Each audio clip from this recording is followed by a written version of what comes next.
recipiente de vidro, um pedaço de garrafa, uma folha, em cima da rolha, o levantando sábio. Isso é que ele usou para vir da Europa até aqui descobrir a América.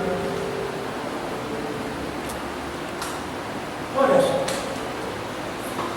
coisinha simples, rudimentar, o que veio era uma bússola. Não tinha recursos mecânicos para construir nada melhor. Então isso aqui era a bússola que o marinheiro usava. Olha aí. Essa foi a primeira aplicação prática para o magnetismo. Bom, o tempo foi passando, começamos a fazer experiências, e um belo dia um professor de física na Dinamarca estava explicando a pilha de Volta. Alexandre Volta tinha descoberto como construir uma bateria. Ele pilhou vários discos, tem uma história,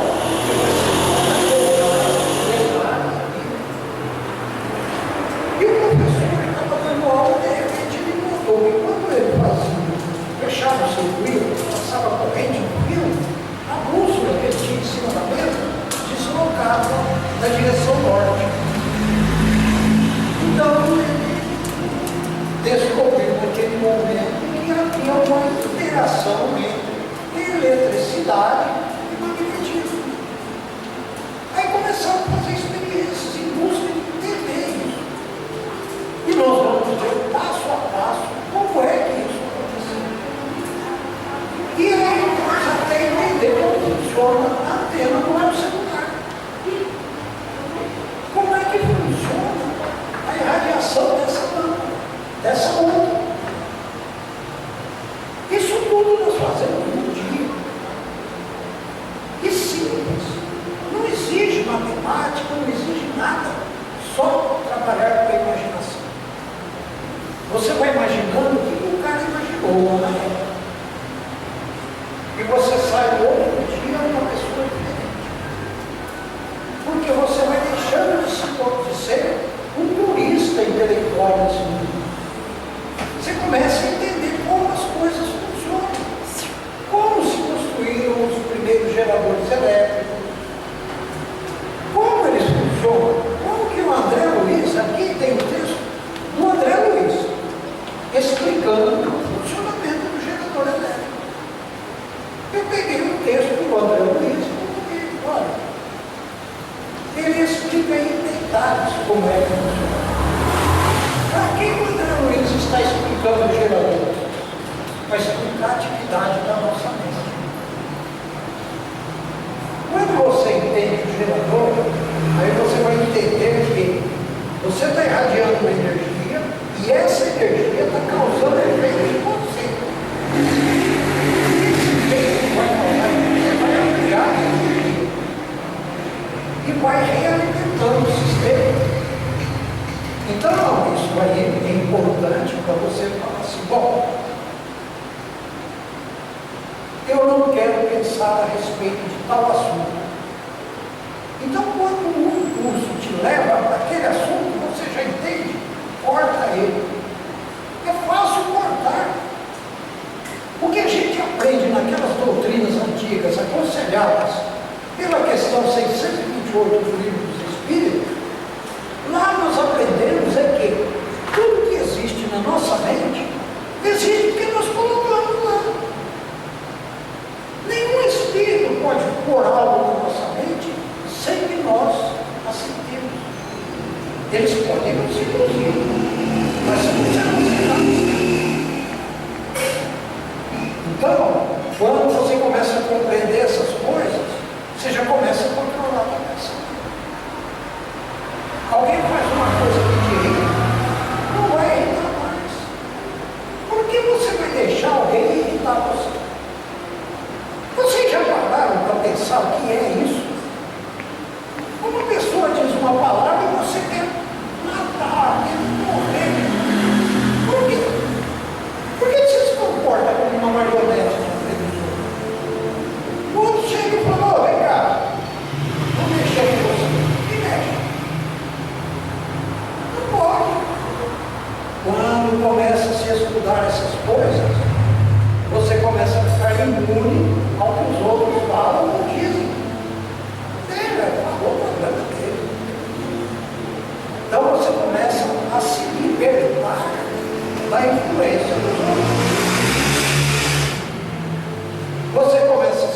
libertar das propagandas. O que a propaganda faz hoje? Ó, saiu um celular novo, você tem que comprar. Ó, todo mundo louco.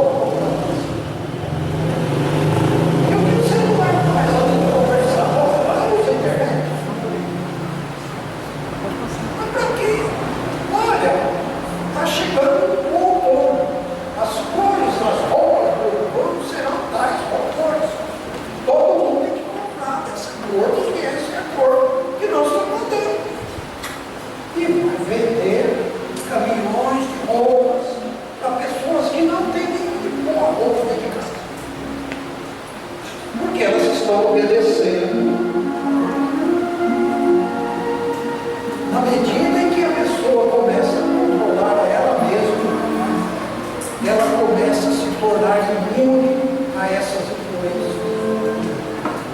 Os espíritos inferiores que querem nos influenciar, eles começam a ter uma dificuldade maior para causar essa influência.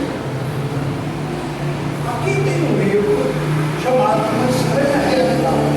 Onde eu cheguei. Esse livro foi escrito por Carlos Castanheira.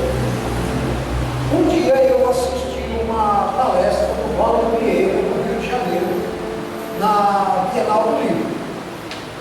E ele falava que nós deveríamos aprender a projeciologia, a se projetar para fora do corpo. Aí no mundo espiritual, estudar com os espíritos. E para isso não era necessário nenhum castanetismo. Nada de castaneta. Quem é esse cara? Não me falar. Mas já sai todo atrás dele. Li todos os livros de castaneta. Esse cara era estudante de antropologia da Universidade de Los Angeles. E para escrever a monografia dele, ele ia escrever sobre ervas medicinais e os curandeiros. O que existia lá no norte do México, no sul da Califórnia, eram curandeiros, que curavam as pessoas. Então ele foi fazer a pesquisa, procurar os curandeiros. E ele contratou uma pessoa que, numa parada de ônibus, falou para ele: olha, você está vendo aquele índio, né? Ele entende muito de plantas. Aí, ele falou: então me apresenta o índio. E foi lá todo metido a ser acadêmico diante do índio. E nós vamos falando um monte de bobagem para o índio. De repente, o índio olhou para ele de modo estranho. E o índio falou: olha, você pode me procurar que eu vou te ensinar. Aí depois ele descobriu que ele era feiticeiro. E chegou lá os professores e falou: olha, o cara é feiticeiro, e agora eu faço? Os professores falaram: pô, melhor, ótimo, vamos descobrir o que é feitiçaria. E o primeiro livro dele, traduzido para português e inglês, o nome do livro é Os Ensinos do Horror. Traduzido para português e colocado A Erva do Diabo. Quer dizer, é uma maluquice. Em todos os casos, lá nos Estados Unidos, esse livro foi publicado pela universidade, que é a monografia dele. E ele tornou-se um discípulo do feiticeiro. Um dos livros, uma das aulas, o mestre fala para ele: olha, todo mundo acha que está estudando para se tornar um feiticeiro. Mas ninguém precisa estudar, não tem nada a aprender. Você está apenas aprendendo a economizar sua energia. Então eu tenho explicações bem detalhadas sobre isso no meu site. O que é essa economia de energia? Como que isso funciona? Eu fiz uma analogia com o sistema de rádio de AM. Como eles inventaram o AM, como foi evoluindo essa técnica de rádio de amplitude modular? Então, você vendo aquela analogia, você vai começar a ver que a mesma quantidade de energia pode levar levar o sinal muito mais longe. Como é que nós vamos conservar essa energia? Essas coisas. Jesus diz o seguinte, tem uma passagem do Evangelho em que Jesus diz: não deis aos cães aquilo que é santo, nem atire vossas pedras à porta. Sabe o que ele queria dizer? Não ensine o assunto esotérico para pessoas que você pode classificar como um cão. O que é um cão? Na época eu estava discutindo com um amigo meu, eu falei, Jesus falou isso. O que é um cão? O que o cão simboliza? Ele falou, fidelidade. Eu falei, realmente, o cão é um animal fiel. Você chuta ele e ele vem te mandar de novo. Mas não foi essa característica que Jesus quis ressaltar. Jesus quis ressaltar a característica que você pode observar em todo lugar que existe um cão. O cachorro está lá trancado no quintal. Você se aproxima, o que ele faz? Avança com uma violência total. Porque ele diz que aquele território é dele. E ele vai defender aquilo de todos os modos possíveis. Então, ele quer o poder sobre aquele território. As pessoas que estão em busca de poder não podem aprender essas coisas. Porque elas vão usar esse poder para escravizar os outros. Bom, e os corpos? O que o corpo simboliza? Você já viu um corpo? Já viu? Conviveu com o corpo? Aí já é mais difícil. Porque quem mora numa grande cidade não vê o corpo. Só vê o corpo passou. Mas quem tiver a oportunidade de ver o corpo vai descobrir que é um animal insaciável. Se você jogar um saco de lixo sem parar, então ele está buscando a satisfação pessoal dele. E ele não quer saber se ele comeu o primeiro filho que consegue. Ele não quer saber, ele está interessado nos seus prazeres pessoais. Então você não pode ensinar a esse indivíduo, porque ele vai usar os poderes psíquicos para seduzir os outros, para se apropriar daquilo que é de interesse dele e busca do prazer que ele tem. No livro Ação e Reação, que eu vi ali no pouco, o André Luiz, antes de ir para uma colônia onde ele vai estudar o processo de ação e reação, ele vai até um sanatório para doentes mentais. E lá encontra um indivíduo piradinho. Por quê? Porque ele usou o poder mental dele para seduzir as mulheres. E naquela época, uma mulher que não fosse virgem era totalmente discriminada. Hoje já inverteu isso. Eu acho que estão discriminando os que são virgens. Por quê? Você é virgem? Mas naquela época era gravíssimo esse problema. Então, o indivíduo, usando a capacidade mental dele, ele seduzia as mulheres e o resultado é que ele foi aparecer lá no sanatório. Se tornou um obsediado. Muitos livros vieram até as minhas mãos por caminhos estranhos. Um livro que foi muito importante para mim chama-se Concentração. O autor é Moni Sabu. Esse livro, eu arrumei uma namorada, estamos juntos até hoje, eu fui até a casa dela, isso em 93, mais ou menos. Foi 93. Nós já estamos juntos há 20 anos. Eu fui até a casa dela e aonde eu ia, o que eu vi? Livro. Tem livro. quero ler. E aquele danado daquele livro estava encapado. E eu olhava, até que um dia eu falei, olha, eu tenho uma olhada nesse livro. Abri o livro, tem uma dedicatória. Em 1970, um tal de Antônio deu aquele livro de presente para a irmã dela, no Rio. E a irmã leu um livro totalmente inútil. Deu para ela, também inútil. Quem não tiver um conhecimento adequado, é um livro inútil. Mas eu li o livro, para mim foi fantástico. E ele chama a atenção para um detalhe muito importante sobre quem quer caminhar no caminho esotérico. Ele diz o seguinte: hoje, nenhum dos líderes das trevas está interessado em nenhum de nós. Está interessado nesses espíritos que ficam perturbando. Mas aqueles poderosos mesmo, não estão preocupados com a gente. Para que ele vai usar a mim?